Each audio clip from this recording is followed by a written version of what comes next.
যে চা পাতা ভিজিয়ে রেখেছি 3 দিন হয়ে গেল।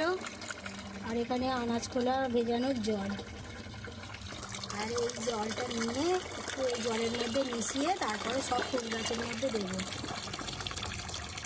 2 দিন গাছে জল দিইনি, এত জলেতে গাছগুলো পচপচ করছিল জলে। আবার তো শুনছি বৃষ্টি হবে, বৃষ্টি হলে আবার জল সব টপ তুলতে হবে, পচপচে হয়ে যাবে। এই জলটা এর মধ্যে মিশিয়ে নেব, মিশিয়ে নিয়ে গাছেতে দেবো। ঠিক আছে তো পরিমাণ জলটা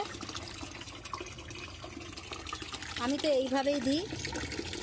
আর তোমাদের দাদা একটু খোল বেশি দিয়ে দিয়েছিল, কতগুলো গাছ মারা গেছে।